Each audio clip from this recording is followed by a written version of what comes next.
बिस्मिल्लाहिर्रहमानिर्रहीम। अस्सलामु अलैकुम माय डियर स्टूडेंट्स। आज हम कल के टॉपिक को आगे कंप्लीट करेंगे। तो कल हमने organisation structure of ministry political level पे देखा था। आज हम ऑर्गेनाइजेशनल स्ट्रक्चर ऑफ मिनिस्ट्री को एडमिनिस्ट्रेटिव लेवल पे देखेंगे। तो इसमें पहले डिपार्टमेंट आएगा, ठीक है। और डिपार्टमेंट जो होता है वो एक प्राइमरी यूनिट होता है किसी भी मिनिस्ट्री का, ठीक है। यानी किसी भी मिनिस्ट्री का जो प्राइमरी यूनिट होगा वो डिपार्टमेंट ही कहलाता है। तो इसमें एक बात आपको याद रखनी है कि एक सिंगल मिनिस्ट्री जो है उसमें डिफरेंट डिपार्टमेंट्स हो सकते हैं। फॉर एग्जांपल हमारा जो HRD मिनिस्ट्री है, HRD मिनिस्ट्री में हम क्या देखते हैं कि इसमें स्कूल एजुकेशन भी आएगा और प्लस इसमें हायर एजुकेशन डिपार्टमेंट भी आएगा। तो इसमें हम कहेंगे कि एक स्कूल एजुकेशन का डिपार्टमेंट और एक हायर एजुकेशन का डिपार्टमेंट एक ही मिनिस्ट्री के अंडर, HRD मिनिस्ट्री के अंडर काम करता है। और इसमें आपको ये भी याद रखना है कि ये जो डिपार्टमेंट होता है इसका जो हेड होता है वो उसको हम सेक्रेटरी कहते हैं, ठीक है। ये आप जहन में रखो, ठीक। फिर इसके बाद यानी डिपार्टमेंट के बाद इसमें विंग आता है।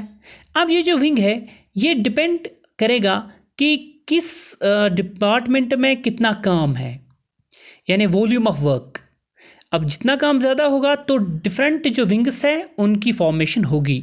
तो जो विंग है इसका जो हेड होगा उसको हम एडिशनल सेक्रेटरी कहते हैं या जॉइंट सेक्रेटरी। ये भी आपको जहन में रखना है, एडिशनल सेक्रेटरी या इसको हम जॉइंट सेक्रेटरी कहते हैं। तो विंग का जो हेड होगा वो उसको हम एडमिनिस्ट्रेटिव लेवल पे एडिशनल सेक्रेटरी कहेंगे या जॉइंट सेक्रेटरी कहेंगे, ओके। उसके बाद डिवीज़न होएगा। तो डिवीज़न किस तरह हो, डिवीज़न किसको हम कहते हैं कि जब दो ब्रांचेस मिलती हैं, यानी दो ब्रांचेस मिलके एक डिवीज़न बनाती है, ठीक।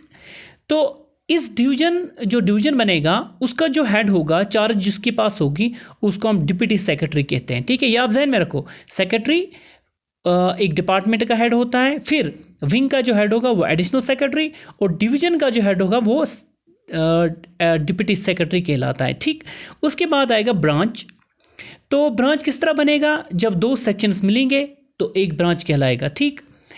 इस ब्रांच का जो हेड होगा, इसका जो इंचार्ज होगा उसको हम कहते हैं अंडर सेक्रेटरी, ठीक है। या उसको हम कभी ब्रांच ऑफिसर भी कहते हैं, लेकिन ये नाम उतना ज़्यादा मशहूर नहीं हुआ जितना कि अंडर सेक्रेटरी नाम मशहूर हुआ। तो अब यहाँ से आपको पता चल गया कि डिपार्टमेंट का जो हेड होता है उसको सेक्रेटरी कहते हैं। इसमें से क्वेश्चन पूछे जाएंगे। विंग का जो हेड होगा उसको एडिशनल सेक्रेटरी कहते हैं या जॉइंट सेक्रेटरी। फिर डिवीज़न का जो हेड होगा उसको हम डिप्टी सेक्रेटरी कहते हैं, ठीक। और उसी के साथ साथ जो ब्रांच का हेड होगा उसको हम कहते हैं अंडर सेक्रेटरी या ब्रांच ऑफिसर। फिर लास्ट में हम देखते हैं एक सेक्शन को। तो सेक्शन एक ऐसा एक यूनिट होता है जिसमें बहुत सारे असिस्टेंट्स और क्लर्क्स काम करते हैं, और ये सारे काम जो करते हैं ये एक सेक्शन ऑफिसर के अंडर उसकी सुपरविजन में काम करते हैं। सेक्शन ऑफिसर की सुपरविजन में ये काम होता है, ठीक है। अब कौन बंदे काम करते हैं, असिस्टेंट्स और क्लर्क्स, ठीक है।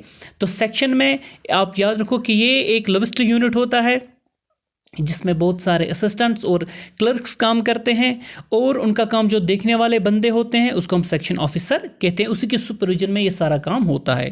तो इन जो ये असिस्टेंट्स होते हैं या क्लर्क्स होते हैं इनको हम कलेक्टिवली एक और नाम देते हैं जिनको हम कहते हैं डीलिंग असिस्टेंट्स, ठीक है।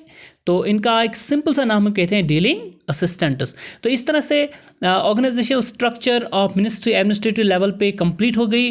तो 12th क्लास का जो आपका हम कहेंगे कि 3rd यूनिट था वो अब कंप्लीट हुआ। इंशाल्लाह अब हम आपके 4th यूनिट में जाएंगे। Thank you so much for